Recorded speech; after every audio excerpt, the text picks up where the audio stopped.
Hey Brobots, today I'm going to test Real Colors by AK Interactive and I'm going to share my 5 conclusions with you.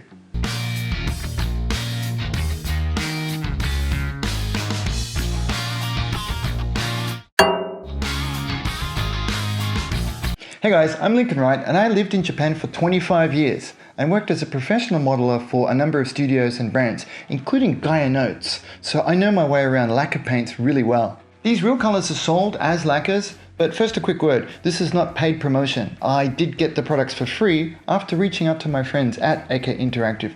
I used to work for them, maybe for the first 2 years of the Weathering magazine. I was their principal Sci-Fi modeler. So please check out their back titles if you'd like to see some of my older works. Here's our test piece. It's a headless pilot from the 1/20th scale Hasegawa Folke kit, the Griffin.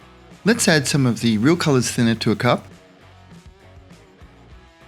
Give our Real Colors flat black a good mix with my wave stirrer. And adding about the same amount of paint to the previously added thinner for a 50-50 ratio. Quick spin mix, and no froth, which is a nice sign. And into the airbrush. I'm using a 0.3mm here and I'll be shooting it at a pretty average 15 psi. Let's start up around on the back, just in case, but it comes out really nice. As you can see here, it was very simple, spray and shoot. And dried nice and quick too.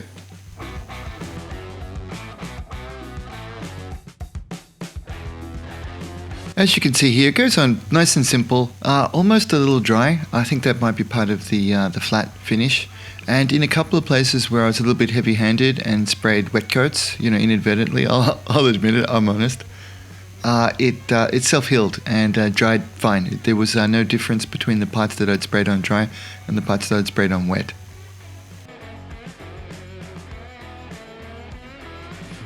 Here I mixed in a little bit of the flat white to the existing mix, both to see how the paint colors mixed and thinking to produce a little bit of a zenithal highlight on my figure.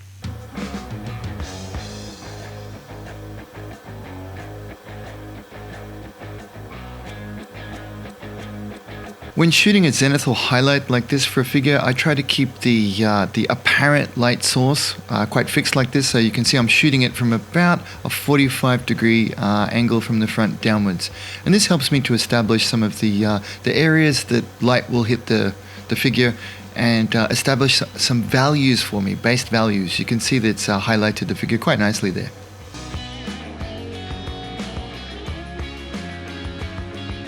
Okay, in conclusion, number 1, it sprayed beautifully. I was actually really impressed. It sprayed like Tamiya, maybe a little smoother. Number 2, it thinned very easily. It felt like the thinner mixed into the paint more smoothly than I do with some of the harder lacquer paints I work with. Number 3, it has a surprisingly low odor. After we popped off our masks, usually with lacquer, the full strength hard lacquers, there's quite a bit of a smell even after opening the windows and allowing for all kinds of ventilation. These ones were surprisingly low.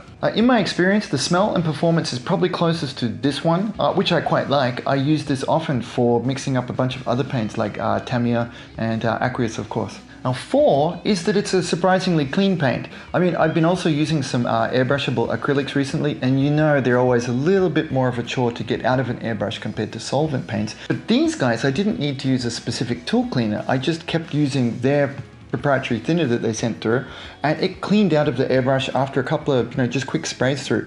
It was one of the easier cleaning experiences I've had for a while, so that's a real plus for me. And number 5, this one is a little bit of a negative for me personally. The paints are ultra flat, and there's flat, and then these paints are dead flat. For many other properties or modeling genre that you're working in, that could be good. I know my buddies who like doing AFVs, they really like that flat finish, but for sci-fi modeling, personally, and it's probably because of my experience with the Japanese stuff, I much prefer a semi-gloss or a satin finish. So the colors are nice, but for sci-fi, I would really like to see some of these paints in a semi-gloss satin type finish. So for me, colors are good, but I want to wait and see. I'd much rather they, turned out something that was a little bit more specific and useful for us sci-fi modelers. And one more thing, Brobots, if you're looking for my tutorials, of course, I'm still making them. Actually, I'm making even more than before. Because I have a book deal, I can't share all of those processes to the public, so I'm releasing weekly build logs to my membership site, covering start to finish processes for some of the iconic sci-fi models that I'm working on. Right now, we're working on the Maschinenkrieger Volker.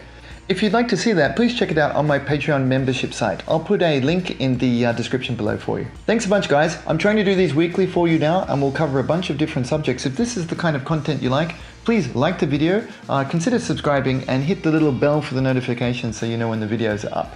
Thanks a bunch, Brobots. See you again soon. Bye. Big thanks to Hobbyco and Little Robot for their support and for bringing us the best brands and live events from Japan. Support local. A very special thank you to the ever-expanding Epic Brobot Rocket Punch team. You guys truly are Epic Brobots. Ivan, Grant, Con, Jack, RJ, Mr. Tweets, Matthias, Peter, Robert, Kelso, Kevin, Derek, Dom, Nick, Danny, John, Andy, Frankenstein Butcher, Philippe, Jake, Pete, and let's welcome Ben Stegemuller, you big goof, and Justin to the team. So much wow, thank you very much, guys. And of course, the Brobot Inner Circle, the awesome folks that make this happen.